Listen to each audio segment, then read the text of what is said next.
Okay.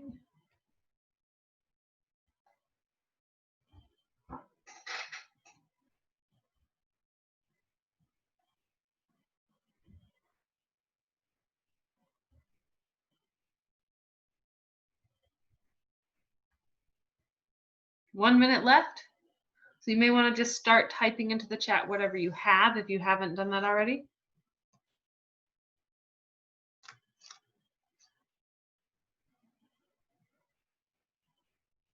Changmin, the answer is not yet.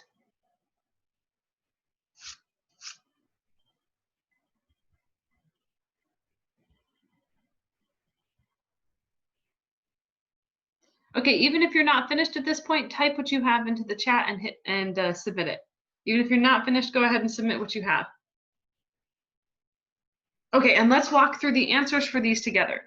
So number 1 was probably the most commonly missed one from what I noticed. Number 1 is probably the most commonly missed one. This one is tricky because then is Earth doesn't sound very, clausy. It doesn't seem like it has a subject and a verb, but it does. The word is definitely a verb, which we, you all probably noticed that. But the question is, what's the subject of is? What is? And in this case, it's inverted structure. So the word earth is the subject. The word earth is the subject. So earth is the subject, is the verb. It has both a subject and a verb.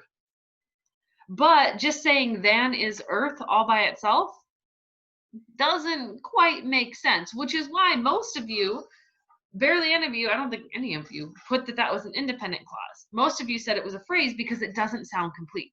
But it has a subject and a verb together, so that one is a dependent clause. Number 1 is a dependent clause. Number 2, most of you got correct. That's a dependent clause. You have Mars as the subject, is the verb, but we have the subordinating conjunction, although, and it doesn't sound complete by itself. Number 3 is an independent clause. You have Mars as the subject, orbits as the verb. There's no subordinating conjunction. You could say that all by itself and it makes sense. So that's an independent clause. Number 4 is a phrase. There's no subject or verb. It's 2 prepositional phrases there, so it's a phrase. Number 5 is a dependent clause because it is the subject, orbits is the verb, and it has a subordinating conjunction, the word as. Number 6 is an independent clause. You have sun is the subject, heats is the verb, but there's no subordinating conjunction in that section, and it could stand alone all by itself and still make sense. So it is an independent clause. Number 7 doesn't have a subject or a verb. We have an adverb in the word rarely, and we have a prepositional phrase in above the freezing point. So that one is a phrase.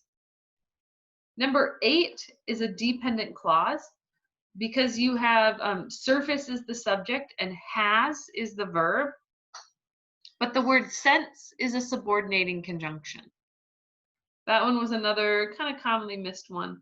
Number 9 was also a commonly missed one here. For Mars's surface color, you don't have a subject or a verb. We have the preposition for. You have an adjective in Mars's because it's describing whose. You have surface describing what kind of color, so that's an adjective. And then you have color as your noun. So it's a one prepositional phrase. So number 9 is a phrase. And number 10, another kind of commonly missed one, number 10, is an independent clause. Number 10 is a clause because you have probes is your subject, have is your verb, but you don't have a subordinating conjunction in that underlined section. And you could say that all by itself and it would make sense. Junaid, I'll answer your vocab questions at the end if you don't mind waiting. Thank you. Okay, so any questions about 8-1, why something is the way that it was, or any numbers that you need repeated?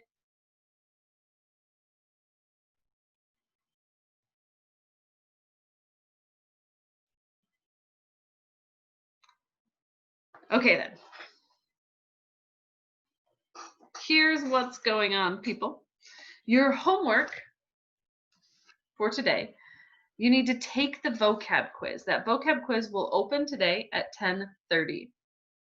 It has a 15-minute time limit, and it will close after 15 minutes. It will close tonight, at 11:59.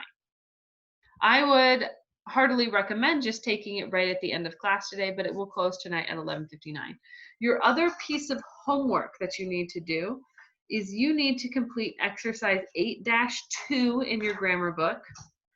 You need to submit a picture of that to Schoology. Make sure your picture is legible and I can read your writing there. And that one will be taken for a grade, right or wrong answers. So make sure you are careful in how you do your work in exercise 8-2. It's not a completion grade, it's a right or wrong answers assignment.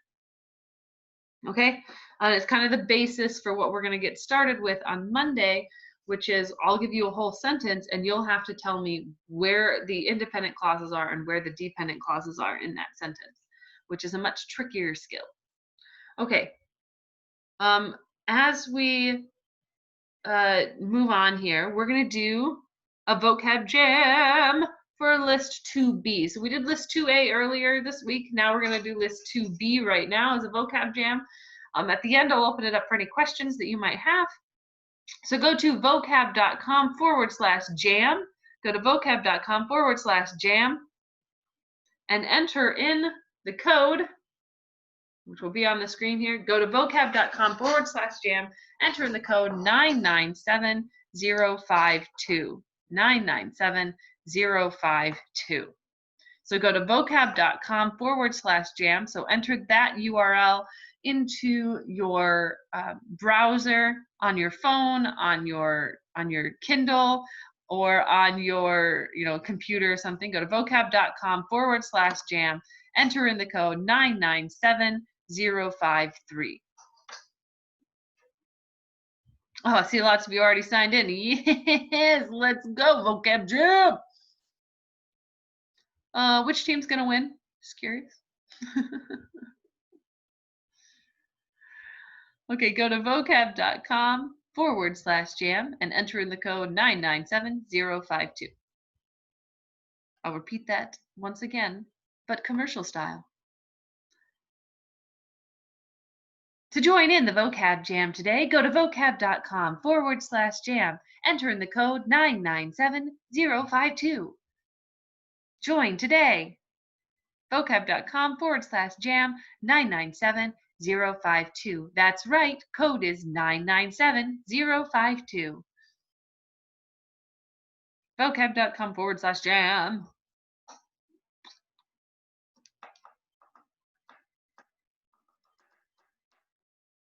All right, we're going to get started here in 5, 4, 3, 2, 1. You can still join if you haven't joined yet. You can still join by going to vocab.com/jam and entering the code 997052.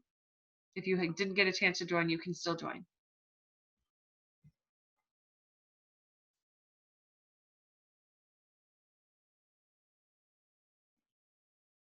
Available is unoccupied.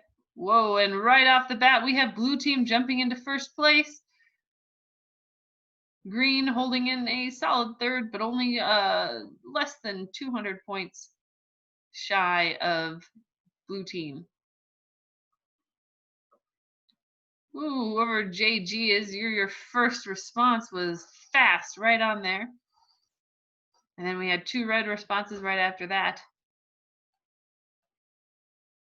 That green response was near instantaneous, but did he or she get it right? Oh no! And red coming in there, jumping up to first place with 495. Remember, you've got to get it right. If you get it wrong, you have a point deficit for your team. The code is 997052. 997052. Green jumping in again with the fast responses, but they've got to get it right to get those points.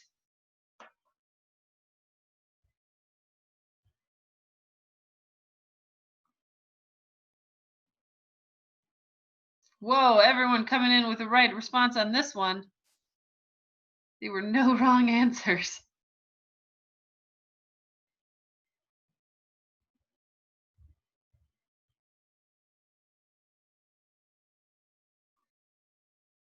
Red team holding solid at first with 905 points. Channy coming in with our first response there. 4 red players within the top 6 responses. But did they get them right? It's important in vocab.com to be, in vocab jam, to be correct and fast.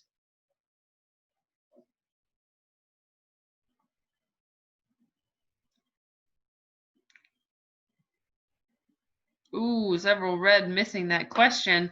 So blue is coming up closer. Less than 100-point difference between Team Blue and Team Red. That's one question.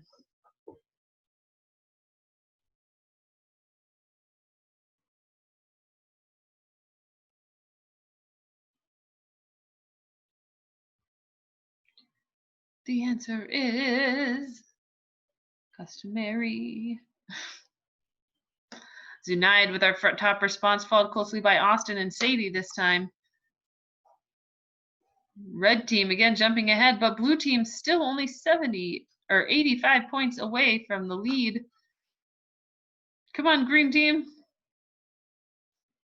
Make sure you answer those questions all 5 players need to answer. Come on, green. Answer the question. 3 of your teammates have answered. Come on, 5th player, get in. Ah, you missed it.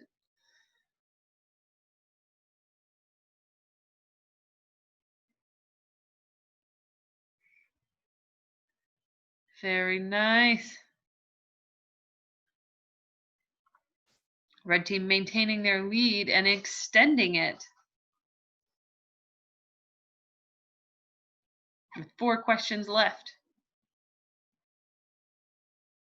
Zunaid and whoever dumb kid is with the top 2 responses this time.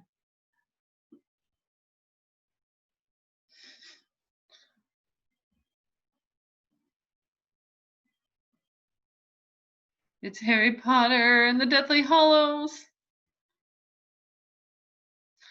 Green team has the same amount of players, but they don't have, not all players are responding to all questions.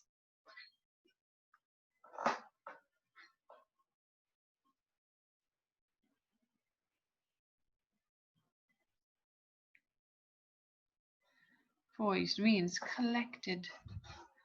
Ooh, that was a tough one, I guess. Lots of people missed that one. Our top fastest responses, all 3 of them missed.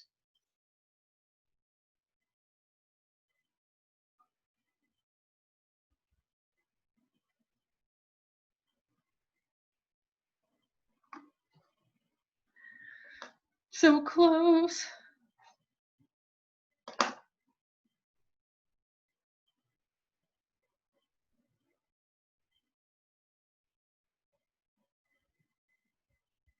And we move on to our final question here. We're moving on to our final question.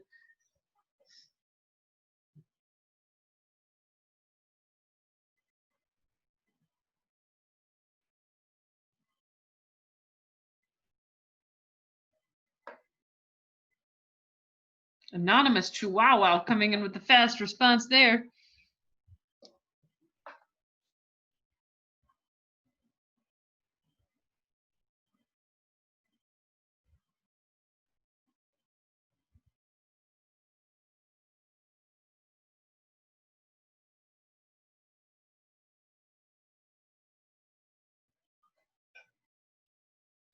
Plenty of fast responses from both blue and red. But red team takes the game with 2,755 points in that round. Our top scorer was Zunaid with 820 points, which is impressive. I don't think I've ever seen that high of a score in this game. Excellent. Followed by Luca with 665. And then moving on to whoever dumb kid is. And Christian. Excellent work. Good job. All right, come back to the Zoom class now.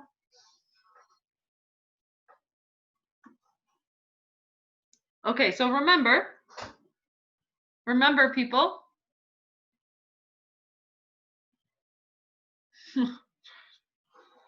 here's the thing. For today, remember you need to take that vocab quiz, which starts at 10:30. And remember to do exercise 8-2 and post a picture of your assignment as your homework. Okay, someone had asked a question earlier about using cater, indifference, customary, and regime in a sentence. So if you want to stick around, I will explain those. I'll also answer any other questions you have about the vocab word at this point. Otherwise, you guys can be dismissed, and in 5 minutes, you can start that vocab quiz. Okay, so the word cater can be used a couple ways. First of all, it can be used typically to describe, you're ordering a restaurant to come cater your event. That would mean that, like if I order Subway to cater my party, that means that people from Subway are going to bring sandwiches to my party. They're going to set up the sandwiches. They're going to do the cleanup and everything. They're catering. They're the caterers. Cater can also mean, though, to kind of to cater to someone's demands. So, for example, you have a really annoying, demanding 3-year-old who is always, Mom, I want this. Mom, I want this. Mom, I want this. And if the mom caters to the 2-year-old's demands, they will give the 2-year-old everything they want. They're catering to what they want. Or, for example, maybe your mom caters to your taste buds by making your favorite meal tonight. They do kind of what you want. They're catering to you. They're making it specific to what you want. Okay, the word indifference, though, using the word indifference means like you don't care one way or the other. So when I told him that I had won the World Cup in my video game, he reacted with indifference. He's just like, oh, that's cool. He doesn't care. He's not excited about it. He's not mad about it. He's just, oh. So he reacted with indifference. You might also have, so despite the fact that I worked really hard, I still failed, but my parents were indifferent towards my failing grade because they knew that I had worked hard. So it's fine. Don't worry about it. They're indifferent. Customary is used like this thing is normal or it's traditional. So for example, it's customary for teachers to go to Yogurtland after parent-teacher conference. We just do that every time. Or having yogurt sauce on shawarma is customary. Or, it's be careful that you follow all of the customary rules, or all the customary, not rules, all the customary traditions when you go in front of the king. Make sure you bow, make sure you don't turn your back to him, follow all the customs. Or just like the normal repeated thing. So I went to the store and the clerk responded with his customary greeting, "Hi, welcome to Walmart." Whatever. Whereas regime would be like a government structure or something. So you might say, typically regime is also used in a negative connotation. It doesn't, like if you describe someone's leadership as a regime, that's not a nice thing. So you might say something like the regime, I'll answer those examples questions in a second. So the regime, the evil dictator's regime oppressed the people, or no one appreciated the way the regime battered down the populace, or during Taylor's presidency, or Polk's presidency, or Polk's regime, during Polk's regime, this bad thing happened. Something like that. Or during the governor's regime, they were in lockdown for years. Okay, so someone asked, the hotel catered my birthday party. That would be a correct sentence, yes. Or it's customary to put everything away during a test. That's also a correct sentence, yes. Any other questions anyone has about any of the vocab words?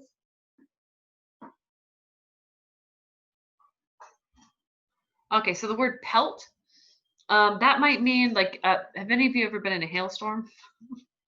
Where you got ice falling from the sky? Okay, and it's pelting your back. Or one time I was outside in a typhoon in Okinawa, and it felt like the rain was pelting me like bullets. It's hitting you a lot. Or you might, maybe you're playing dodgeball, and you pelt the opponent with a dodgeball. It means you get thrown, you're throwing something at somebody.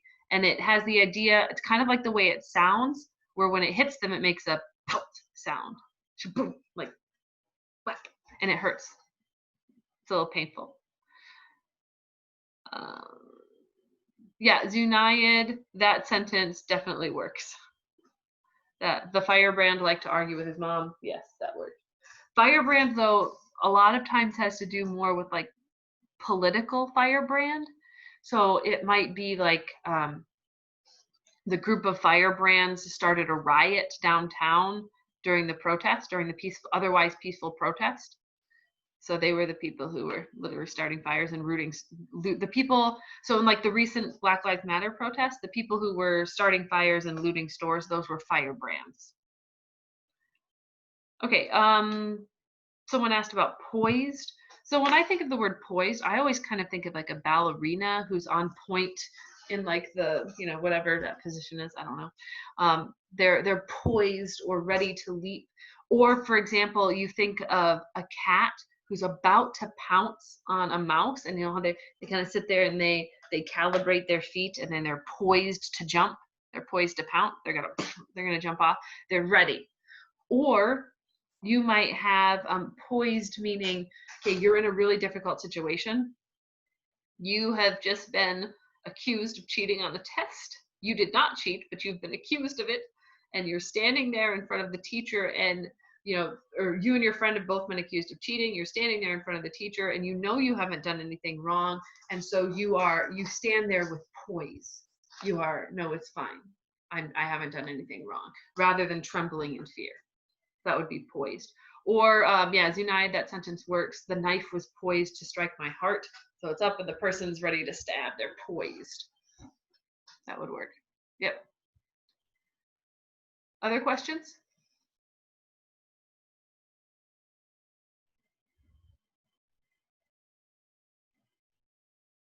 Okay. Bye there. Any other questions that anyone has? Okay. Bye, Yuji.